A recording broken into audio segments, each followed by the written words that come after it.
Bonjour à tous, c'est Cyprien de retour. Est-ce que je suis un peu en retard? Je suis légèrement en retard.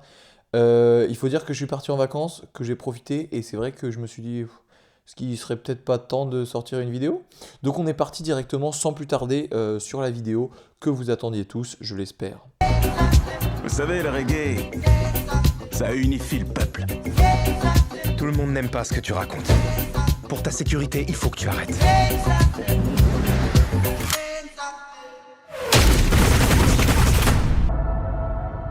Ici, c'est la guerre. Comment je peux amener la paix? J'arrive même pas à amener la paix en moi. Je veux que le monde change.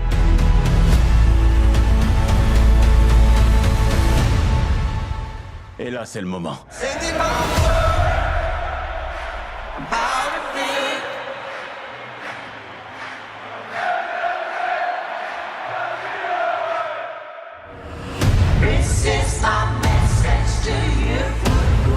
Alors on commence directement avec le premier film que j'ai vu en cette fin de février, à savoir Bob Marley, One Love. Donc c'est un film qui retrace Bob Marley, enfin du moins, ça je crois que c'est ce que j'aurais espéré, parce que en fait le film retrace que les 5 dernières années de sa vie, à savoir entre 76 et 81, et se concentre surtout sur la guerre civile en Jamaïque, la violence également, enfin ça retrace beaucoup ça, et pas tellement l'enfance de Bob Marley, son rapport avec la musique, et ça c'est ce que j'ai trouvé dommage, parce que je veux dire, on va voir un film sur un artiste, et tout est centré sur la guerre civile, qui est certes sûrement un des moments qui a été les plus décisifs dans sa vie, c'est ce qui lui a également permis d'avoir une renommée à l'international, notamment parce qu'à ce moment-là, il était parti se protéger de toutes ces violences-là en Angleterre, ce qui lui a permis d'avoir une idée de son album Exodus, etc.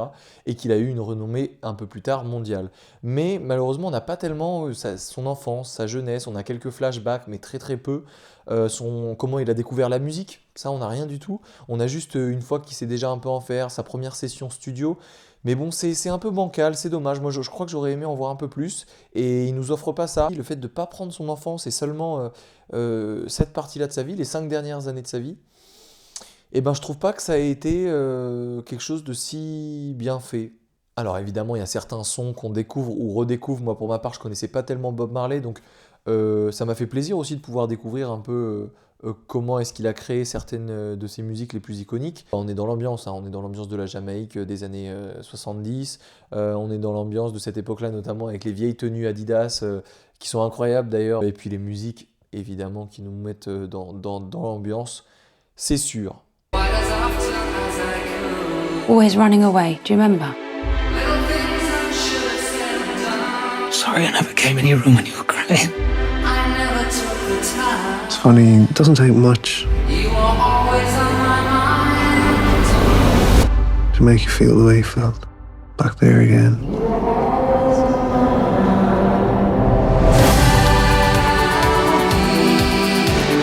You think you'd like to be in love with him?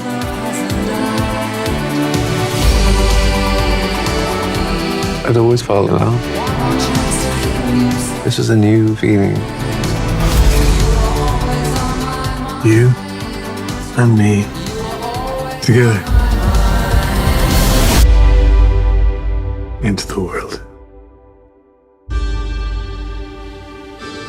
Ensuite, on passe au second film que j'ai vu cette fin de février, donc All of Us Strangers, ou alors en français Sans jamais nous connaître, qui est un film que je ne serais pas allé voir si jamais je ne savais pas qu'il était aux Oscars, parce qu'il est dans une des catégories aux Oscars. Et donc en fait, je me suis retrouvé dans une histoire que j'ai trouvée moyenne. L'histoire raconte le deuil du personnage principal de ses parents à travers un espèce de rêve dans la réalité où il retourne chez lui et il revoit ses parents exactement, qui n'ont pas vieilli et qui sont exactement dans le même état que lorsqu'ils étaient morts. Donc au début ça fait un truc un peu bizarre de mélange entre fiction et réalité, entre rêve et réalité.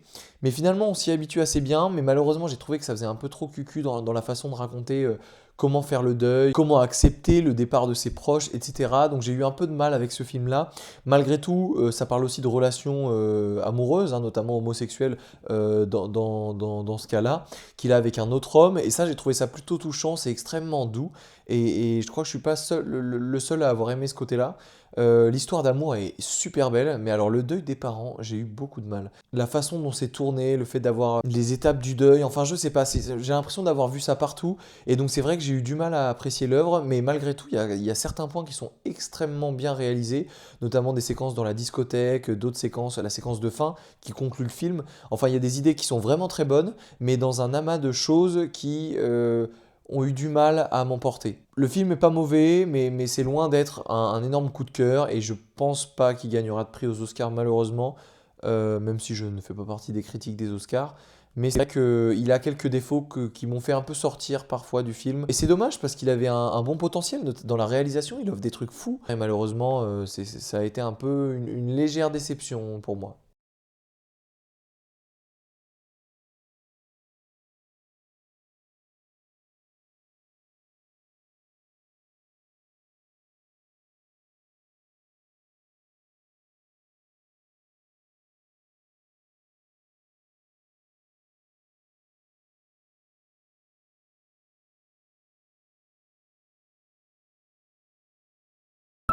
Dis-moi une chose, est-ce que tu penses aux enfants, à ce qu'ils ont pu devenir? Oui, ça m'arrive de temps en temps. Et toi?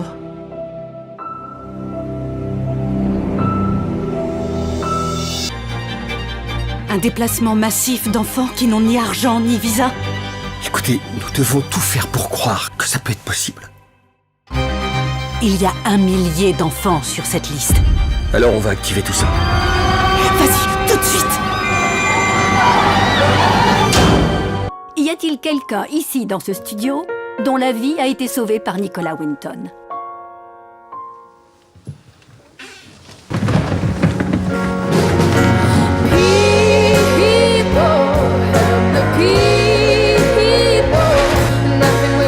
Il va bien falloir que tu te pardonnes ça.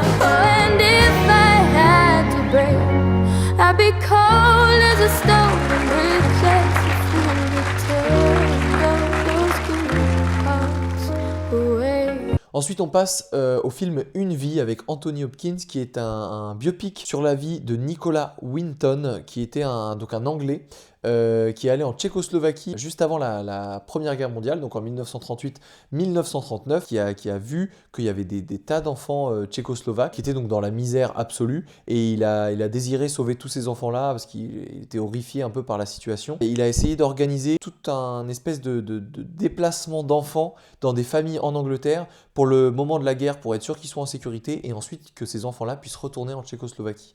Mais la mise en place de tout ça demande énormément de besoins financiers, d'organisation, autant de la part de la Tchécoslovaquie que de la part de l'Angleterre, évidemment.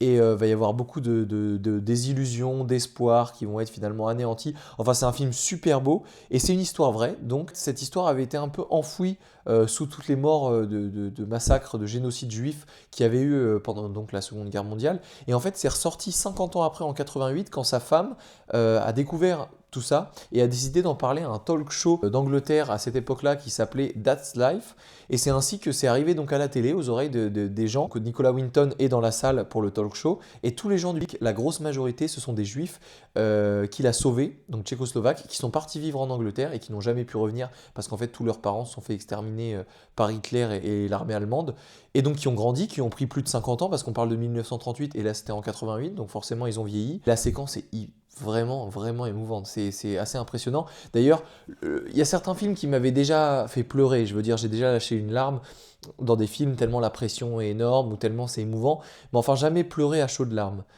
jamais à ce point-là, mais alors là, le film m'a eu entièrement. Je ne pouvais pas retenir les larmes, tellement la séquence à la fin était incroyable. Donc vraiment, pour moi, ça a été vraiment un chef-d'œuvre. Donc si vous avez l'occasion d'aller le voir, allez le voir, parce qu'il est tellement émouvant, ce film-là. Déjà, il nous apprend des choses sur la guerre qu'on ne savait pas forcément.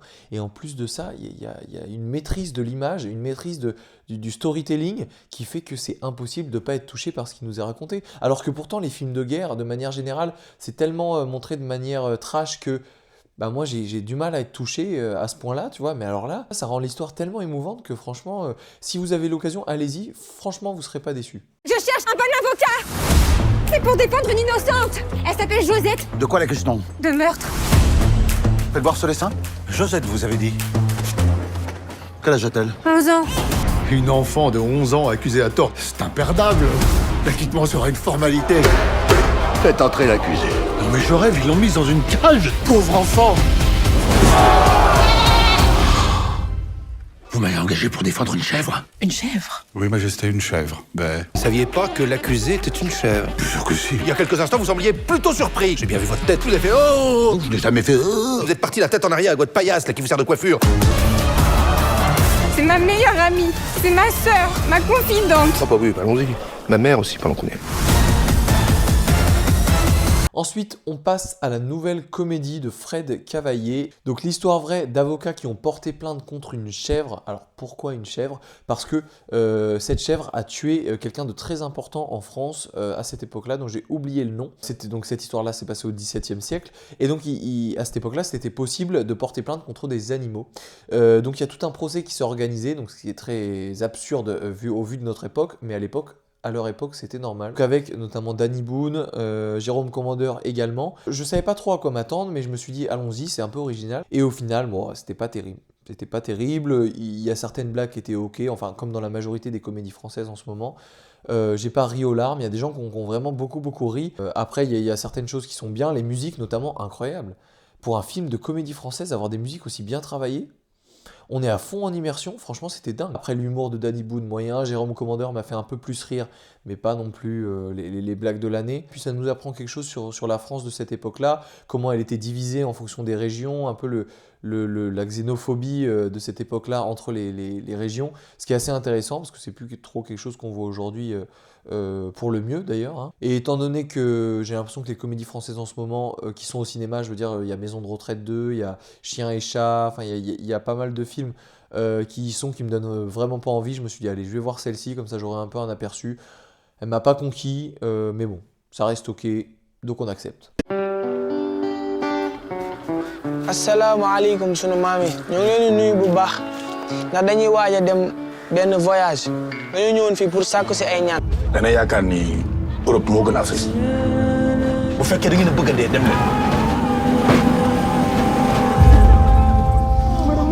Seydou mais dara dofoo la lan te bu ñu fi bàyyi ñuy des si désert.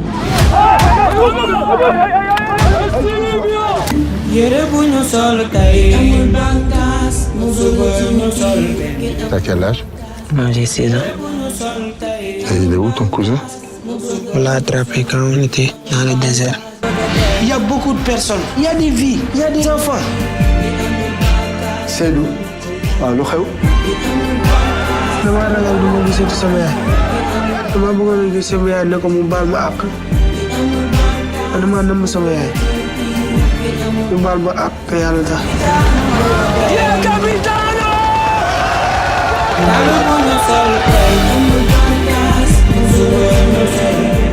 Ensuite, Io Capitano, donc encore une fois un film que je ne serais pas allé voir si je ne savais pas qu'il avait été nommé aux Oscars, un film italien, Moi Capitaine en français, qui a été réalisé par Matteo Garonne, qui est un réalisateur italien, donc c'est l'histoire qui parle de Moussa et de Sédou, qui sont deux Sénégalais, qui aspirent à une vie meilleure et qui décident d'aller en Europe, à savoir sur les frontières méditerranéennes de l'Italie, entre l'Italie et la France, je ne sais plus où c'est exactement.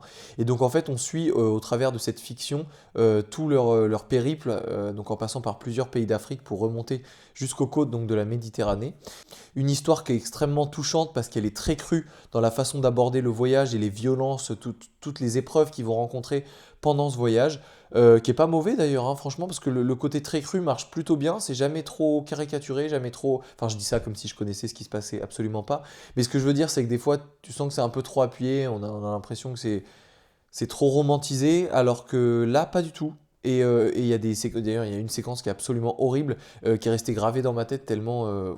ça arrive à un moment où on s'y attend pas vraiment. Et c'est hardcore, comment c'est très très violent et très inhumain, en fait, ce qu'ils vivent. Et franchement, le film en raconte beaucoup sur, alors déjà l'aspect du voyage, mais aussi la difficulté pour faire quelque chose d'aussi simple que nous, Européens, on arriverait à faire assez simplement. enfin je veux dire de voyager, mais qui pour eux c'est extrêmement compliqué étant donné le peu de moyens qu'ils ont et ils sont obligés d'endurer des choses absolument horribles. Mais donc un très très bon film. Au final, donc Sédou et Moussa vont se retrouver à devoir conduire un bateau qui transporte des centaines de migrants pour aller jusqu'à l'Europe, sachant qu'ils ne savent pas conduire de bateau, mais ils sont contraints à le faire. Donc ils ont peur de faire couler le navire ou qu'il se passe quelque chose. Donc il y a toute une pression et en même temps une beauté dans la façon dont c'est raconté.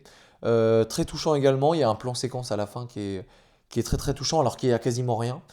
Ça parle aussi malgré lui du comportement humain, la façon dont on pense que à soi dans les moments critiques de mouvement de foule, dans les moments où on n'a pas le temps de réfléchir en fait dans l'instant. Ça parle un peu de ça et c'est un peu intéressant parce que c'est pas la psychologie en fait de l'humain qui est abordée, mais plus le fait dans les mouvements de panique, comment est-ce que très vite on n'en a plus rien à faire des autres et on pense qu'à nous. Et c'est vraiment très bien fait, honnêtement. Étonnant parce que j'avais déjà vu passer ce film-là.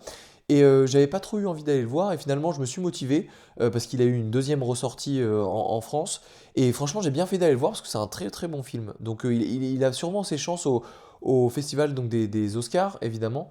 Après on verra bien ce que ça donne mais je suis très curieux. Sire, vous voici enfin parmi nous. Ne tardons pas. Nous livrons bataille pour la cause dont vous êtes la souveraine, ici sur la Terre. Vous avez pas vu un ovni? Un quoi? Un ovni. Les humains sont attachants. C'est pour cela que nous allons envahir la Terre tout entière. Celui qui touche un mot Freddy, il y a 2 pieds à sa gueule. L'entreprise est vouée à l'échec. La gendarmerie sur le coup. Mais les humains, Johnny, sont nuls. Faites attention à ce que vous dites. Vous vous adressez quand même à la gendarmerie nationale. So what? Les forces adverses sont redoutables. Même si ton ennemi t'es vraiment belle. C'est quoi ça? C'est une belle bande de losers. C'est peu de le dire. Il faut s'en prendre plein la gueule. À la bataille! Les 4 Viennes, mon empire! Pour finir, on va parler de l'Empire, le nouveau film de Bruno Dumont que je ne connaissais absolument pas, mais la bande-annonce avait vraiment attisé ma curiosité tellement le film avait l'air loufoque. Et en fait, malheureusement, tout était dans la bande-annonce. Et j'étais vraiment déçu de ça parce que je trouve qu'il y avait peut-être un potentiel. Enfin, ça m'avait vraiment fait rire. Un peu style nanar, une comédie un peu nouvelle qui innovait un peu dans son style. Entre Star Wars et Bienvenue chez les Ch'tis, un peu. Et je me suis dit pourquoi pas, franchement ça a l'air vraiment original, un peu du renouveau dans la comédie. Et finalement, alors ça reste très spécial quand même, très, très, très original dans sa mise en scène, mais alors vraiment pas terrible. J'ai été déçu, je m'attendais à quelque chose d'extraordinaire, c'était franchement pas terrible. En fait ça parle, c'est une sorte de Star Wars, mais dans le nord de la France. Du moins c'est ce que la critique a dit, et ce que je trouve vraiment juste, une sorte de guerre des étoiles dans le nord de la France, avec des effets spéciaux super bien travaillés, enfin pas tous, mais quelques-uns, en tout cas les décors de l'espace et les vaisseaux spatiaux sont vraiment pas mal, mais alors pour ce qui est des sabres laser, c'est hideux, vraiment. Donc le film est très très décevant, déjà dont l'humour est pas incroyable, les sabres laser qui sont montrés et certains effets sont vraiment mais dignes de vidéos YouTube. Les acteurs, la majorité ne sont pas des acteurs, ça j'ai appris ça, ce qui est un peu original dans la façon de procéder, mais pourquoi pas. Le problème c'est que donc ils ne savent pas jouer et donc il y a vraiment quelque chose de dérangeant dans leur jeu parce qu'on sent qu'ils sont vraiment pas à l'aise quand ils parlent et ça crée un truc mais à vomir quand on regarde, c'est vraiment, tu dis mais on n'est pas dedans là. En fait on a l'impression qu'il les a mis là juste pour qu'on se moque d'eux et moi ça m'a dérangé parce que à un moment donné ça me faisait plus rire quoi. Tout simplement parce que déjà ils savaient pas jouer donc il y a quelque chose au bout d'un moment qui devient un peu dérangeant dans le visionnage et ensuite parce que ça nous intrigue complètement. Donc voilà, en plus il y a des scènes de cul, parfois justifiées, parfois absolument pas. En fait le problème selon moi c'est que la forme prend le dessus sur le fond. Et à partir du moment où la forme prend le dessus sur comment c'est raconté, c'est plus important de ce qui est raconté. Il y a quelque chose de très dérangeant et pour l'instant ça m'a jamais séduit les films qui ont pris cette direction-là et l'Empire ne déroge pas à la règle puisque là on a des très beaux décors, des très beaux vaisseaux spatiaux, mais les acteurs sont pas top, les effets de sabre laser sont nuls, l'intrigue est nulle, un coup on comprend totalement où ça va, la minute d'après on ne comprend plus rien et on se dit mais qu'est-ce qui se passe ? La fin du film est vraiment mais lunaire, mais c'est un truc absolument déjanté quoi. Et c'est encore pire que Quentin Dupieux, parce qu'autant Quentin Dupieux, moi j'aime pas trop, mais souvent il y a quand même des choses à en tirer. Là, à part les effets spéciaux, il n'y a rien. Et alors il y a le jeu de Fabrice Lucchini qui est très étrange, le jeu de Camille Cotin pareil qui est très très étrange. Pourquoi faire? Vraiment je ne comprends pas comment est-ce que ça a pu être produit et ça a pu arriver dans les salles de cinéma. Enfin vraiment pour moi, je ne sais pas à qui ça va plaire l'Empire, mais moi ça ne m'a absolument pas plu et je ne comprends pas comment il y a des gens qui peuvent aimer ce film-là. Je sauverai quand même le jeu de Anna Maria Bartolomei que je ne connaissais pas et qui a joué particulièrement bien, enfin du moins mieux que les autres, j'ai eu l'impression. Son personnage avait plus de cohérence, mais sinon le reste, n'allez pas voir ce film parce qu'il est très spécial. Voilà, j'ai terminé avec les 6 films que j'ai vus ce mois-ci. Franchement, pas mal de déceptions. Parce que à part Une vie qui est un chef-d'œuvre pour moi, les autres c'était très très moyen, certains mieux que d'autres, mais dans la majorité très très moyen à part Une vie. Donc en espérant que les prochains films seront un peu mieux, parce que là on a eu une fin de mois de février vraiment moyenne. Je sais pas si vous êtes allé voir des films au cinéma, si oui, dites-le moi en commentaire. J'espère que vous allez passer une bonne fin de journée. Pour ma part, je vais aller au cinéma d'ici peu rattraper mon retard. Je vous souhaite de passer une très bonne journée, c'était Cyprien, et on se dit à plus tard. Allez, ciao les amis.